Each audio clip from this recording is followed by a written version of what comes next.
ಜನುಮವೇ ದೊರಕಿದೆ ರುಚಿ ಸವಿಯಲು.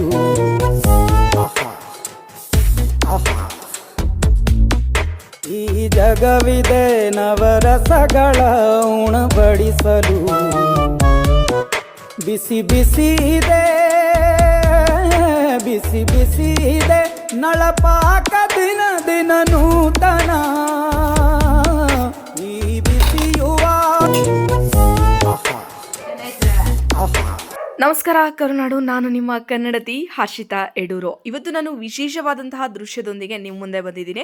ಹೌದು ಸ್ನೇಹಿತರೆ, ಪುಷ್ಟಿ ಅನ್ನುವಂತಹ ಆಹಾರದ ಒಂದು ಪೌಡರ್ ಏನಿರುತ್ತೆ ಅದನ್ನು ತಗೊಂಡು, ಆ ಮಿಶ್ರಣವನ್ನು ತಗೊಂಡು ನಾನು ನಿಮ್ಮ ಮುಂದೆ ಬಂದಿದ್ದೀನಿ.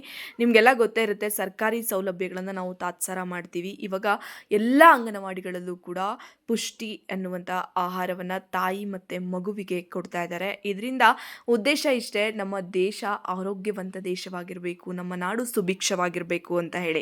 ಆದರೆ ನಾವೇನು ಮಾಡ್ತೀವಿ, ತಾತ್ಸಾರವನ್ನು ಮಾಡ್ತೀವಿ. ನೀವು ನೋಡ್ತಾ ಇದ್ದೀರಾ, ಗೋಧಿ, ಅಕ್ಕಿ, ಸೋಯಾ, ರಾಗಿ, ಎಡಿಬಲ್ ಆಯಿಲ್ ಅಂದರೆ ಸೂರ್ಯಕಾಂತಿ ಎಣ್ಣೆಯನ್ನು ಬಳಸಿ, ಜೀವಸತ್ವಗಳು ಮತ್ತು ಖನಿಜಗಳನ್ನು ಬಳಸಿ ಈ ಒಂದು ಪೌಡರ್ನ ಮಾಡಿರ್ತಾರೆ.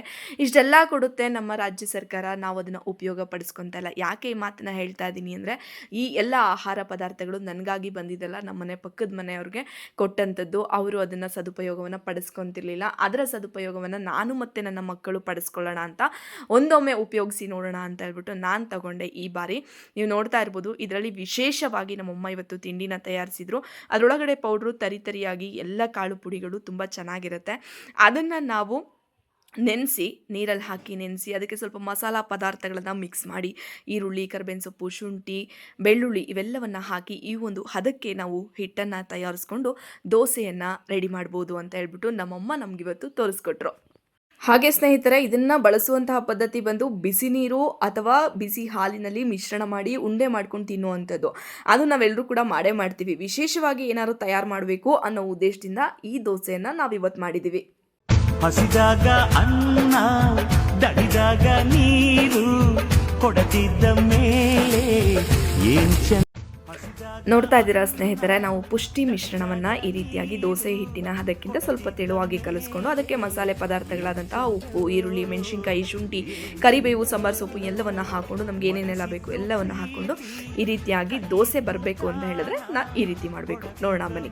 ಮೊದಲಿಗೆ ಹಂಚಿನ ಕಾಯಕ್ಕಿಟ್ಟು ಎಣ್ಣೆಯನ್ನು ಹಾಕಿ, ಎಣ್ಣೆ ಕಾದ ನಂತರ ಅದಕ್ಕೆ ನಾವು ಮಂಗಳೂರು ಕಡೆ ಏನು ನೀರು ದೋಸೆಯನ್ನು ಮಾಡ್ತಾರೆ ಆ ರೀತಿಯಾಗಿ ಹಿಟ್ಟನ್ನು ದೋಸೆ ಹಂಚಿನ ಮೇಲೆ ಹಾಕಿ, ದೋಸೆಯ ಮೇಲೆ ಮತ್ತೆ ನಾವು ಎಣ್ಣೆಯನ್ನು ಹಾಕಬೇಕು. ಯಾಕಂತ ಹೇಳಿದ್ರೆ ತುಂಬ ರುಚಿಯಾದ ದೋಸೆ ಬರುತ್ತೆ ಅನ್ನೋ ಒಂದು ಕಲ್ಪನೆ ಇತ್ತು.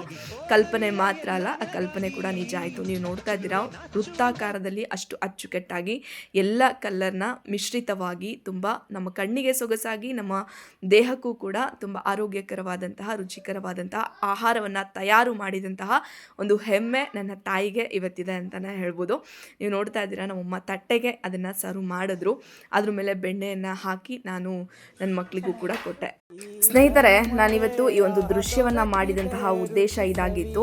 ಈ ಒಂದು ಆಹಾರ ನನ್ನ ತಾಯಿ ಮಾಡಿದ್ರು, ಅದನ್ನು ನೀವು ಮಾಡಿ ನೋಡಿ ಸವಿರಿ ಅನ್ನೋದು ಒಂದು ಕಡೆ ಆದರೆ, ಇನ್ನೊಂದು ಕಡೆ ನಮ್ಮ ರಾಜ್ಯ ಸರ್ಕಾರ ತಾಯಿ ಮಗುವಿನ ಹಾರೈಕೆಗಾಗಿ ಈ ರೀತಿಯಾಗಿ ಪುಷ್ಟಿ ಅನ್ನುವಂತಹ ಒಂದು ಸುಂದರವಾದ ಹೆಸರಿನಲ್ಲಿ ಉತ್ತಮವಾದ ಆರೋಗ್ಯಕರವಾದ ಆಹಾರವನ್ನ, ಕಾಳು ಬೇಳೆಗಳನ್ನ, ಮಿಶ್ರಣದ ಪುಡಿಯನ್ನ ತಾಯಿ ಮಗುವಿನ ಹಾರೈಕೆಗಾಗಿ ನೀಡ್ತಾ ಇದೆ. ಅದರ ಸದುಪಯೋಗವನ್ನ ಪಡೆದುಕೊಳ್ಳಿ. ಯಾಕಂತ ಹೇಳಿದ್ರೆ, ಸರ್ಕಾರದಿಂದ ಸಿಗುತ್ತೆ ಅಂತ ಹೇಳಿದ್ರೆ ಅದು ತಾತ್ಸಾರವನ್ನ ಮಾಡ್ತೀವಿ, ಅಷ್ಟು ಪೌಷ್ಟಿಕಾಂಶ ಇರಲ್ಲ, ಇದನ್ನ ಯಾರು ತಿಂತಾರೆ ಅಂತ ಎಲ್ಲ ಹೇಳ್ಬಿಟ್ಟು ಮಾತಾಡೋದನ್ನ ನಾವು ಕೇಳಿದ್ದೀವಿ. ಆದರೆ ಈ ವಿಷಯದನ್ನ ನಾನು ಒಪ್ಪಲ್ಲ. ಯಾಕಂತ ಹೇಳಿದ್ರೆ, ನಾನು ಸ್ವತಃ ಎಲ್ಲವನ್ನು ಕೂಡ ಬಳಸಿದ್ದೀನಿ. ಹಾಗಾಗಿ ಇದು ಇನ್ನೊಬ್ಬರು ಮನೆಗೆ ಕೊಟ್ಟಿದ್ದು, ನನಗೆ ಅವರು ಅದನ್ನ ಹಸುಗಳಿಗೆ ನೀಡುವಂಥದ್ದು, ಪ್ರಾಣಿಗಳಿಗೆ ಕೊಡುವಂಥದ್ದು ಅಥವಾ ಉಪಯೋಗನೆ ಮಾಡದೇ ಇಲ್ಲದಿರುವಂತಹ ಮಾಹಿತಿ ಸಿಕ್ತು. ಹಾಗಾಗಿ ಅದನ್ನ ನಾನು ನನ್ನ ಮಕ್ಕಳಿಗೆ, ನನಗೆ ಉತ್ತಮವಾದ ಪೌಷ್ಟಿಕವಾದ ಆಹಾರ ಸಿಗಲಿ, ಇದರ ಉಪಯೋಗ ನನಗೆ ಆಗಲಿ ಅನ್ನೋ ಒಂದು ಉದ್ದೇಶದಿಂದ ನೋಡೋಣ, ಪ್ರಯೋಗ ಮಾಡೋಣ ಅಂತ ಹೇಳ್ಬಿಟ್ಟು ಈ ಬಾರಿ ನಾನು ಇದನ್ನು ಉಪಯೋಗಿಸಿದೆ. ದಯಮಾಡಿ ಹೇಳ್ತಾ ಇದ್ದೀನಿ, ಎಲ್ಲರೂ ಸರ್ಕಾರಿ ಸೌಲಭ್ಯಗಳನ್ನು ಬಳಸಿ ಈ ರೀತಿಯಾದ ಆಹಾರವನ್ನು ಸೇವಿಸಿ ಆರೋಗ್ಯವಂತರಾಗಿ ಜೀವಿಸೋಣ ಅಂತ ಹೇಳ್ತಾ, ಈ ಒಂದು ದೃಶ್ಯ ನಿಮ್ಗೆ ಇಷ್ಟ ಆಗಿದ್ರೆ ದಯಮಾಡಿ ಲೈಕ್ ಮಾಡಿ, ಶೇರ್ ಮಾಡಿ ಆ್ಯಂಡ್ ಸಬ್ಸ್ಕ್ರೈಬ್ ಮಾಡಿ. ಧನ್ಯವಾದಗಳು.